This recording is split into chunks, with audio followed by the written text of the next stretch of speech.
इस संसार में ऐसी कोई भी समस्या नहीं है जिसका समाधान ना हो। हर समस्या का समाधान है, कोई ना कोई रास्ता है। बस आपको ढूंढना पड़ेगा। महाभारत युद्ध के 17वें दिन का सूर्यास्त होने ही वाला था। अर्जुन के हाथों बाण लगने से जब कर्ण मौत के निकट था, तब वह बेहद पीड़ा से गुजर रहा था। कर्ण के मन में ढेरों सवाल थे जिनका वह जवाब चाहता था अपने प्रश्नों का उत्तर पाने के लिए। कर्ण ने भगवान श्री कृष्ण को याद किया। कर्ण के निवेदन पर भगवान श्री कृष्ण कर्ण के पास गए। श्री कृष्ण के समीप आते ही कर्ण ने कहा, प्रणाम वासुदेव, अच्छा किया आप आ गए। मेरे मन में कुछ प्रश्न है जिनका उत्तर मैं आपसे चाहता हूं। भगवान श्री कृष्ण करुणा भरे स्वर में बोले, हे प्रिय भ्राता कर्ण, आपको इस हालत में देख मेरा मन विचलित हो रहा है। बहुत पीड़ा हो रही होगी ना मित्र। तुम्हें भगवान कृष्ण की बातें सुनकर कर्ण मुस्कुरा दिए। भगवान कृष्ण ने कहा, पूछो राधे, क्या पूछना चाहते हो? कर्ण ने भगवान से कहा, हे वासुदेव, मेरे दुर्भाग्य की सीमाओं को क्या आप माप सकते हैं? मैं सूर्य पुत्र राधे कर्ण के नाम से जाना जाता हूं। मैं कुंती पुत्र कर्ण राधे के नाम से जाना जाता हूं।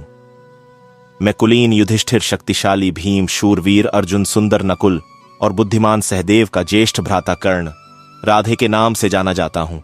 सारा संसार मुझे सूत पुत्र कहता रहा और मैं सुनता रहा। तनिक सोचिए वासुदेव, तनिक सोचिए, तनिक मेरी पीड़ा को समझने का प्रयत्न कीजिए।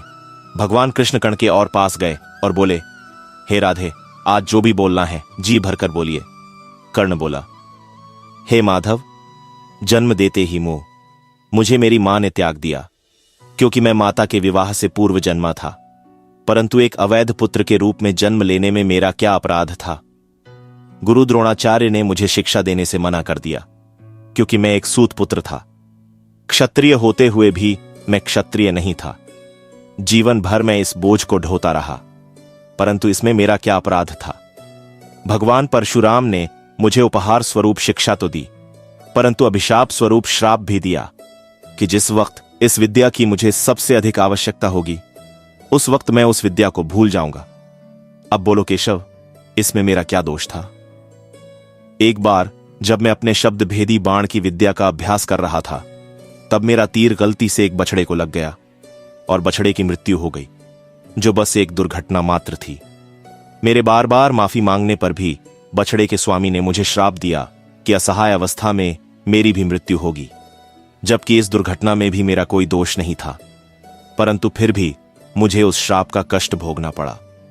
हे माधव, दुर्घटना किसी से भी हो सकती है, इसमें मेरा क्या अपराध था? इतना ही नहीं, द्रौपदी के स्वयंवर में भी मेरा अपमान हुआ, क्योंकि मैं एक सूत पुत्र था। क्या सूत पुत्र होना मेरा स्वयं का चुनाव था? परिस्थितियों ने मुझे सूत पुत्र बनाया था, इसमें मेरा क्या अपराध था? कर्ण ने आगे कहा, हे केशव, आज जो कुछ भी मुझे प्राप्त हुआ है वह दुर्योधन से ही प्राप्त हुआ है। यदि मैं उसकी तरफ से लड़ा तो मैं गलत कैसे हुआ? कर्ण के इन प्रश्नों को सुनने के बाद भगवान श्री कृष्ण बोले, हे भ्राता कुंती पुत्र, कर्ण इतना भी दुखी मत हो। अब मेरी भी कहानी सुन लो। मेरा जन्म कारागार में हुआ। जन्म से पूर्व मामा कंस के रूप में मृत्यु मेरी प्रतीक्षा कर रही थी। जिस रात मेरा जन्म हुआ, उसी रात मेरे माता पिता ने मुझे अपने आप से अलग कर दिया। हे कर्ण, तुम्हारा बचपन खड्ग, रथ, घोड़े, धनुष और बाणों के बीच उनकी ध्वनि सुनते हुए बीता, परंतु मुझे ग्वाले की गौशाला मिली, गोबर मिला और खड़ा होकर चल भी नहीं पाया कि उसके पहले प्राणघातक हमले झेलने पड़े। कोई सेना नहीं, कोई शिक्षा नहीं, कोई गुरु नहीं। लोगों से सिर्फ ताने ही मिले कि गोकुल में इन प्राणघातक हमलों का मूल कारण मैं हूं। तुम्हारे गुरु परशुराम तुम्हारे शौर्य की तारीफ करते हुए कह रहे थे कि भगवान शिव को छोड़कर तुम्हें कोई परास्त नहीं कर सकता। मुझे उस उम्र तक कोई शिक्षा भी नहीं मिली। तुमने अपनी पसंद की कन्या से विवाह किया, परंतु मैंने जिस कन्या से प्रेम किया वह मुझे नहीं मिली, बल्कि मुझे उस कन्या से विवाह करना पड़ा जो मुझसे प्रेम करती थी, जो मुझे चाहती थी। जरा संध से बचने के लिए मुझे मेरे पूरे समाज को यमुना के किनारे से हटाकर दूर समुद्र के किनारे बसाना पड़ा। इसके लिए मुझे रणभूमि छोड़कर भागना पड़ा। रणभूमि से पलायन करने के कारण मुझे कायर और रणछोड़ कहा गया।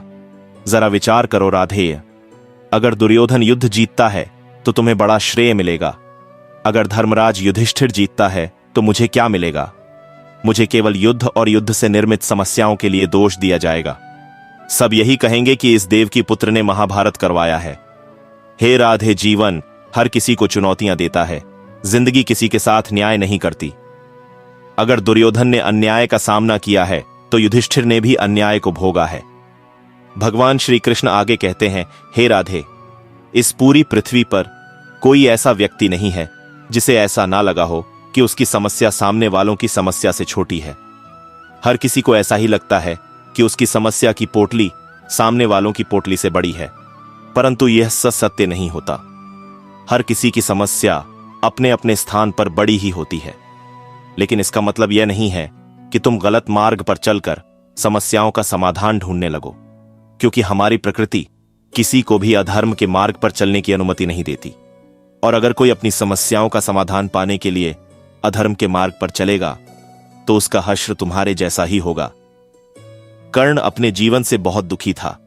उसे लगता था कि उसका जीवन बेहद ही अधिक कष्टों में बीता है, परंतु जब भगवान श्री कृष्ण ने अपने जीवन की तुलना कर्ण के जीवन से की, तब कर्ण को समझ आया कि कृष्ण की समस्याओं के सामने उसकी समस्या कुछ भी नहीं है। अंत समय में कर्ण भगवान श्री कृष्ण का ज्ञान सुनकर बेहद तृप्त महसूस कर रहा था और शांत मन से कर्ण ने अपने प्राणों को त्याग दिया। युद्ध के दौरान कौरवों की ओर से पितामह भीष्म लड़ रहे थे और पांडवों का साथ भगवान श्री कृष्ण दे रहे थे। बहुत भयंकर युद्ध चल रहा था। कौरवों की सेना में हाहाकार मच जाता जब अर्जुन का बाण चलता था। रोज शाम को जब युद्ध समाप्त होता तो सब अपने अपने शिविरों में लौट आते थे। पितामह भीष्म भी अपने शिविर में पहुंचते थे और जब भी वे वहां पहुंचते थे, वहां दुर्योधन उन पर आरोप लगाने के लिए तैयार रहता था। दुर्योधन उनसे कहता था, पितामह, मुझे लगता है आप पूरी ताकत के साथ युद्ध ही नहीं कर रहे हैं। ऐसा लगता है आप हमारी तरफ से नहीं बल्कि उन पांडवों की तरफ से युद्ध कर रहे हैं। आप पांडवों का वध क्यों नहीं कर रहे हैं? रोज शाम के दुर्योधन यही आरोप पितामह पर लगाता। एक दिन पितामह भीष्म युद्ध के बाद जब अपने शिविर में पहुंचे तो दुर्योधन ने आते ही उन पर आरोप लगाना शुरू कर दिया। पितामह भीष्म भी अब तंग आ चुके थे और उन्होंने गुस्से में प्रतिज्ञा ले ली, मैं गंगा पुत्र भीष्म कल युद्ध भूमि में उतरूंगा और पांडवों का वध करूंगा, इस धरती को निष्पाप कर दूंगा। जैसे ही भीष्म पितामह ने यह प्रतिज्ञा ली, दुर्योधन खुश होने लगा और अपने भाइयों को बताने लगा कि कल युद्ध समाप्त हो जाएगा। कल तो पितामह पांडवों का वध कर दें तो कोई भी नहीं बचेगा, हमारे दुश्मन नहीं बचेंगे। जब यही बात पांडवों के शिविरों में पहुंची और पांडवों की पत्नी द्रौपदी को यह बात पता चली तो उसे अनर्थ होने की आशंका हुई। द्रौपदी भगवान कृष्ण के पास पहुंची और बोली, सखा, हमें बचाइए, मेरे पतियों पर संकट आ गया है। पितामह भीष्म ने प्रतिज्ञा ले ली है कि वह पांडवों का वध करेंगे, इस समस्या का समाधान कीजिए। गोविंद, आपकी ही वजह से यह सारा युद्ध हो रहा है। भगवान कृष्ण ने द्रौपदी को समझाया कि यह युद्ध मेरी वजह से नहीं हो रहा, यह युद्ध हो रहा है हर किसी के अपने कर्म की वजह से। और रही बात समस्या के समाधान की, तो समस्या का समाधान जरूर मिलेगा। भगवान कृष्ण ने द्रौपदी को समाधान बताते हुए कहा कि चलो भीष्म पितामह के शिविर में चलते हैं। भगवान श्री कृष्ण शिविर के बाहर रहे और द्रौपदी को अंदर भेजा। वहां पर भीष्म पितामह ध्यान में थे। वहां जाकर द्रौपदी ने भीष्म पितामह को प्रणाम किया। जैसे ही द्रौपदी ने प्रणाम पितामह कहा, भीष्म पितामह ने बिना देखे ही कहा, अखंड सौभाग्यवती भव। जब उन्होंने देखा कि सामने द्रौपदी खड़ी हुई है तो वह संकट में पड़ गए। भीष्म पितामह ने द्रौपदी से कहा, पुत्री, तुमने मुझसे यह क्या अनर्थ करवा दिया? थोड़ी देर पहले ही मैंने प्रतिज्ञा ले ली कि मैं पांडवों का वध करूंगा और अब मैंने अपने ही वचन से आशीर्वाद दे दिया। अखंड सौभाग्यवती भव। मैं तो बड़े धर्म संकट में पड़ गया हूं, यह तुमसे किसने करवाया है? तुम तो यह नहीं कर सकती। ने कहा, आप ठीक कह रहे हैं पितामह, यह श्री कृष्ण ने करवाया है। भीष्म पितामह ने भगवान कृष्ण को अंदर बुलवाया और प्रणाम करके बोले, हे वासुदेव, तुमने यह मुझसे क्या करवा दिया? मेरी प्रतिज्ञा को मेरे ही वचन से तोड़वा दिया। मेरी समस्या का समाधान कीजिए। श्री कृष्ण ने कहा, पितामह, आपको खुद मालूम है कि आपकी समस्या का समाधान क्या है। अब भीष्म पितामह ने पांडवों को बुलवाया पांडवों से पितामह भी भीष्म ने यह वचन ले लिया कि मेरी बात तुम्हें माननी होगी। पांडवों ने कहा, ठीक है पितामह। फिर पितामह ने अर्जुन से कहा, अर्जुन, कल तुम मेरा वध करोगे। अर्जुन ने कहा, मैं आपका वध कैसे कर सकता हूं? पितामह भीष्म ने कहा, वत्स, कल तुम्हें मेरे प्राण लेने होंगे और यह काम तुम्हें करना ही होगा। अर्जुन ने कहा, जो आज्ञा पितामह, लेकिन मैं आपका वध कैसे कर सकता हूं? आपको तो इच्छा, मृत्यु का वरदान। भीष्म, पितामह ने कहा, तुम बात तो ठीक कह रहे हो। जब मैं अपनी पूरी ताकत से लड़ूंगा तो महादेव के अतिरिक्त मुझे कोई और परास्त नहीं कर सकता। लेकिन एक युक्ति है जिससे तुम बच सकते हो। तुम मेरे सामने युद्ध भूमि में किसी नारी को लेकर आ जाओ। पांडवों ने कहा, पितामह, युद्ध भूमि में नारी कैसे आएगी? पितामह ने कहा, अब यह सब वासुदेव पर छोड़ दो। अर्जुन दूसरे दिन युद्ध में अपने रथ पर शिख को लेकर आया और पितामह को बाणों की शैया पर लिटा दिया। भीष्म प्रतिज्ञा भी नहीं टूटी और पांडव भी बच गए। दोस्तों, यह छोटी सी कहानी बहुत बड़ी बात सिखाती है। पहली बड़ी बात सिखाती है कि जिंदगी में संस्कार सबसे बड़ी चीज है। हमें अपने संस्कार नहीं भूलना चाहिए, क्योंकि संस्कार जिंदा रहेंगे तो हम जिंदा रहेंगे। और यही काम कौरवों की पत्नियां कर देती तो शायद कौरव भी जिंदा रह सकते थे। और दूसरी बड़ी बात कि जिंदगी में हर समस्या का समाधान है। इतने बड़े बड़े संकट आए, लेकिन महाभारत में हर संकट का समाधान होता चला गया। दोस्त, जीवन बहुत सुंदर है, इसे और सुंदरमय बनाओ। मन ऐसा रखो कि किसी को बुरा ना लगे, दिल ऐसा रखो कि किसी को दुखी ना करें, स्पर्श ऐसा रखो कि किसी को दर्द ना हो, और रिश्ता ऐसा रखो कि उसका अंत ना हो। इंसान बड़ा हुआ तो बचपन भूलता है, शादी हुई तो माता पिता को भूलता है, बच्चे हुए तो भाई बहनों को भूलता है, अमीर हुआ तो गरीब को भूलता है, और जब वृद्ध होता है तो भूला हुआ सब याद करके रोता है। ऊंचा उठने के लिए पंखों की आवश्यकता पक्षियों को पड़ती है। मनुष्य जितना विनम्रता से झुकता है उतना ही ऊपर उठता है। बुराई को खुद में ढूंढो और अच्छाई को दूसरों में तलाश करो। यही असली कमाई है जो आपके साथ जाएगी ना फिसल। इस उम्मीद में कि कोई तुम्हें उठा लेगा, सोच कर मत कूदो दरिया में कि कोई तुम्हें बचा लेगा। ये दुनिया तो एक अड्डा है। परमात्मा पर भरोसा करो, बस याद करें और अच्छे कर्मों की किस्त भरते रहे। जीवन में गलतियां करना गलत नहीं है, बल्कि गलतियां दोहराना गलत है। जीवन के 5 सबसे बड़े शिक्षक: पहला धोखेबाज इंसान, दूसरा अकेलापन, तीसरा असफलता, चौथा अफसोस और 5वां खाली जेब। अपने अंदर के डर को खत्म कर दो, नहीं तो वह डर कल आपको खत्म कर देगा। कुछ को हराना चाहते हो तो तलवार लेकर चलो, सबको जीतना चाहते हो किरदार लेकर चलो। तेरे पास जो है उसकी कद्र कर। यहां आसमान के पास भी खुद की जमीन नहीं। दुनिया में कोई परफेक्ट नहीं है। मजबूत बने और कभी हार ना माने। लोग चाहते हैं कि आप बेहतर करें, लेकिन वह कभी नहीं चाहते कि आप उनसे बेहतर करें। दुनिया में आए हो तो जीने का हुनर रखना, दुश्मनों का डर नहीं, बस अपनों पर नजर रखना।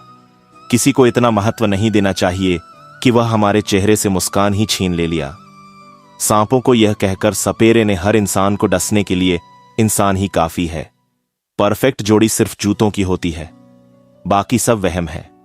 नाकामी यह नहीं कि आप गिर जाएं, बल्कि नाकामी यह है कि आप दोबारा उठने से कर्द मां की तरह कोई ख्याल रख पाए। यह तो बस ख्याल ही हो सकता है। साहिल पर बैठे यूं सोचते हैं, आज कौन ज्यादा मजबूर है, यह किनारा जो चल नहीं सकता या वह लहर जो ठहर नहीं सकती। चिंता, कर्ज और प्रेम कोई जानबूझकर नहीं करता, समय और परिस्थितियों के अनुसार हो जाता है। शिक्षा कहीं से भी प्राप्त कर सकते हैं, लेकिन संस्कार हमेशा घर से ही मिलते हैं। दिमाग सबके पास है, चालाक करनी है या ईमानदारी, सब संस्कारों पर निर्भर करता है। जिंदगी निकल जाती है ढूंढने में कि ढूंढना क्या है, और अंत में तलाश सिमट जाती है इस सुकून में कि जो मिला वह भी कहां साथ लेकर जाना है। उम्र के साथ दृष्टि भले ही कमजोर हो जाए, पर बहुत कुछ स्पष्ट नजर आने लगता है। समस्या जब अपनों से हो तब समाधान खोजना चाहिए, न्याय नहीं। न्याय में एक खुश होता है और दूसरा नाराज, जबकि समाधान में दोनों खुश होते हैं। खुशी का पहला उपाय पुरानी बातों को ज्यादा ना सोचा जाए। समय और शब्द दोनों का उपयोग लापरवाही से ना करें, क्योंकि यह दोनों न दोबारा आते हैं न मौका देते हैं। वाणी की मिठास से किसी के मन को समझना बहुत ही मुश्किल है। जब धन कमाते हैं तो घर में चीजें आती हैं, लेकिन जब किसी से दुआएं कमाते हैं तो धन के साथ खुशी, सेहत और प्यार भी आता है। हमेशा अपनी बात कहने का अंदाज खूबसूरत रखो ताकि जवाब भी खूबसूरत सुन सको। आपकी जिंदगी के महंगे सबक अक्सर सस्ते लोग ही देकर जाते हैं। खूबसूरती दिल और जमीर में होनी चाहिए। लोग बेवजह शक्ल और कपड़ों में टटोलते हैं। कोशिश करो कि जिंदगी का हर लम्हा अच्छे से अच्छा गुजरे, क्योंकि जिंदगी नहीं रहती मगर अच्छी यादें हमेशा जिंदा रहती हैं। क्षमा गलतियों की होती है, धोखे की नहीं। नटखट तो बचपन होता है, बाद में नट तो ढीले होकर गिर जाते हैं और रह जाती है सिर्फ खटखट। कभी मायूस मत होना दोस्त, जिंदगी अचानक कहीं से भी अच्छा मोड़ ले सकती है।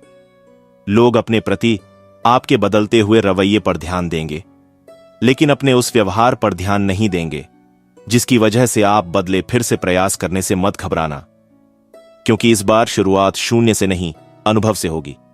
बाद में पछतावे से बेहतर है एक बार और जी जान लगाकर कोशिश कर ली जाए। हैसियत का कभी अभिमान मत करना। उड़ान जमीन से शुरू होकर जमीन पर ही समाप्त होती है। शरीर की हिफाजत धन से भी अधिक करनी चाहिए, क्योंकि शरीर बिगड़ने के बाद धन भी उसकी हिफाजत नहीं कर सकता। दुआएं करवाई नहीं जाती, ली जाती हैं। किसी के मुश्किल वक्त में साथ देकर और किसी की मुस्कुराहट की वजह बनकर। दूध, दही, छाछ, मक्खन, घी सब एक ही वंश के हैं, फिर भी सबकी कीमत अलग है, क्योंकि श्रेष्ठता जन्म से नहीं बल्कि अपने कर्म, कला और गुणों से प्राप्त होती है। वह गलतियां बहुत दर्द देती हैं जिनकी माफी मांगने का वक्त निकल चुका हो। बहुत गुरूर था, छत को छत होने का एक मंजिल और बनी छत फर्श हो गई। बेईमानी की जीत से सच्चाई की हार अच्छी है। जिंदगी में जो होता है अच्छे के लिए होता है। कोई भी बिछड़ जाए आपसे तो समझो उससे बेहतर कोई और होता है। अपनी कमियों को केवल हम ही दूर कर सकते हैं और कोई नहीं। बाकी सब तो इसका फायदा उठाना जानते हैं। दुनिया में सुख एक ऐसी चीज है जिसको अमीर आज तक खरीद नहीं सके। कुछ तो फूंक की भी कीमत है, वरना बांसुरी तो बहुत सस्ती मिलती है। जिंदगी का एक यही उसूल है कि वह भी एक दिन रोता है जो दूसरों को रुलाता है। पहले जैसा रंग नहीं है, जीवन की रंगोली में जाने कितना जहर भरा है। अब लोगों की बोली में बांटना है तो हंसी बांट लो, आंसू तो सबके पास है। हर किसी को जिंदगी दो तरीके से जीनी चाहिए।